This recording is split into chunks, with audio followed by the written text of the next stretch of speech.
Assalamualaikum warahmatullahi wabarakatuh. Kenapa sejarah Luwu sering diperdebatkan? Ya, memang dari dulu sampai sekarang seperti yang kita ketahui, baik itu di dunia nyata dan di dunia maya, perdebatan tentang sejarah Luwu tidak ada habisnya sampai detik ini. Ya, bahkan dulu waktu awal-awal saya belajar sejarah Luwu, saya membaca sejarah Luwu itu saya juga termasuk orang yang terjerumus ke dalam perdebatan-perdebatan itu. Tapi sekarang sudah tidak lagi ya.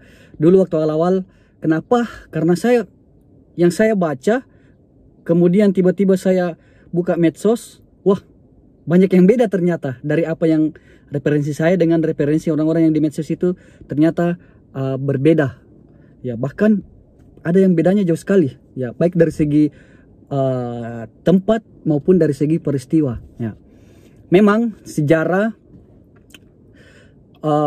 memang selalu menghadirkan sebuah perdebatan. Ya, baik secara umum ya, baik itu sejarah umum maupun sejarah, apalagi sejarah Luwu yang kita ketahui bahwa bermula dari cerita epos Ilaga Ligo. Ya, itu.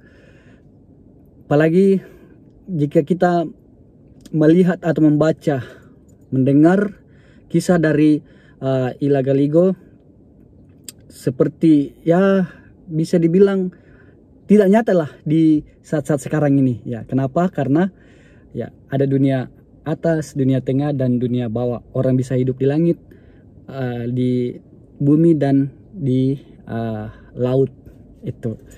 Itu memang secara ini tidak masuk akal ya. Ya, tapi sejarah punya cerita tersendiri, punya versi tersendiri itu.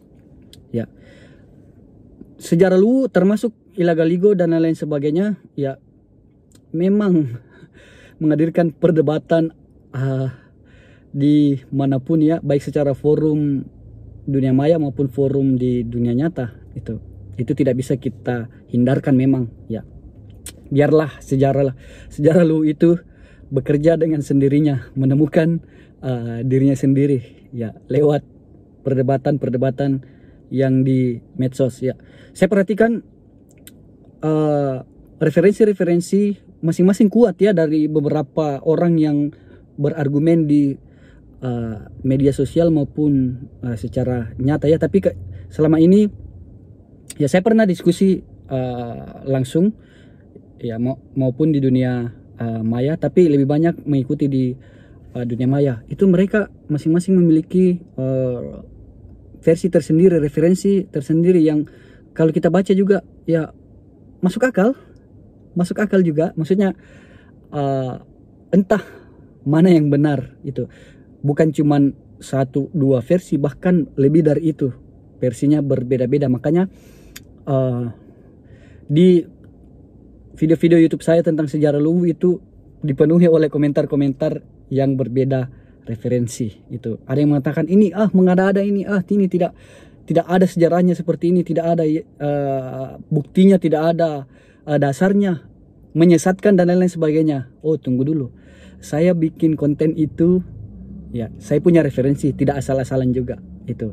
Jadi ya perdebatan tentang sejarah Luwu itu ya bisa dibilang sesuatu hal yang biasa terjadi, hal yang lumrah. Kenapa? Karena sejarah apapun itu pasti ada perdebatannya ya.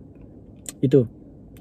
Kemudian ada juga sampai saya pernah, sudah lama ya, seandainya ada masih saya dapat komentarnya, saya akan screenshot, tapi sudah bertahun-tahun lamanya. Ada yang bilang begini, saya bisa saja membuat sejarah sendiri ya, merubah apa yang selama ini tidak pernah sampai ke telinga masyarakat. Misalnya salah satu tokoh di daerah tersebut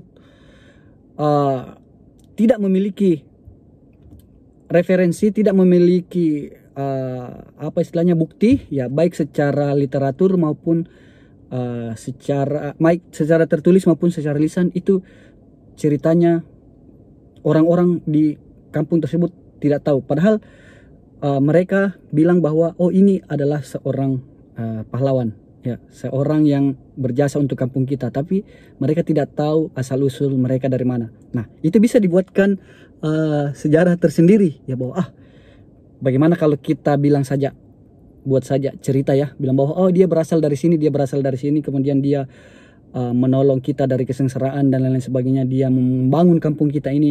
Padahal itu baik secara lisan maupun tulisan sama sekali tidak ada. Itu bisa dibuat loh. Itu. Jadi itulah yang akan dipedomani oleh generasi-generasi selanjutnya. Ya, padahal generasi atas cuman mengarang-arang cerita saja. Itu. Bisa saja seperti itu. Ya, itu komentar yang saya dapatkan bertahun-tahun yang lalu ya. Itu karena saya mulai membaca sejarah Luwu itu sekitar tahun 2015 yang lalu, itu awal-awal 2015-16 lah itu. Nah, jadi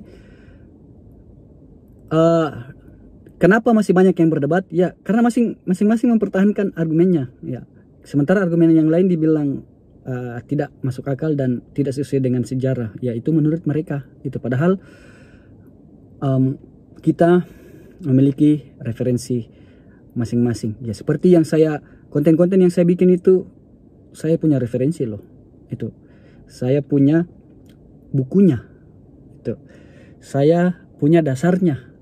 Nah, kalaupun itu didebat, silakan, tidak masalah. Saya tidak mempermasalahkan. Ya.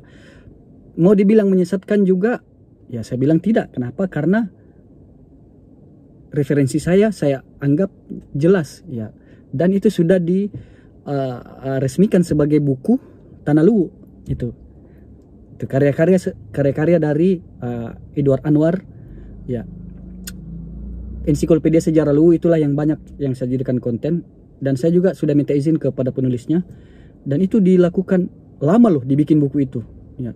Saya lihat di daftar pustakanya itu ada banyak sekali referensi dari Bapak Edward Anwar ini untuk membuat sebuah konten tersebut itu. Jadi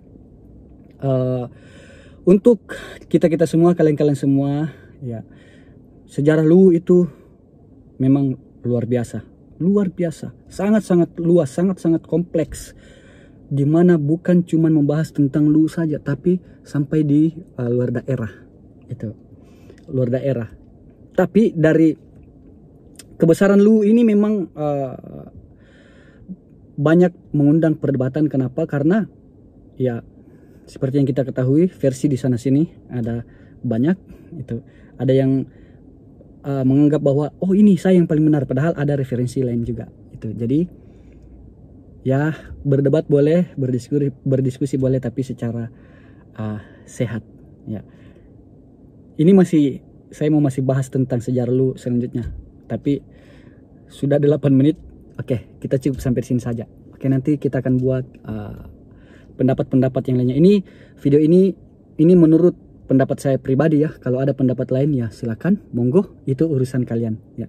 Kalaupun ada kata-kata saya yang kurang tepat atau tidak tepat, ya silakan ditepatkan di komen di bawah. Terima kasih. Assalamualaikum warahmatullahi wabarakatuh.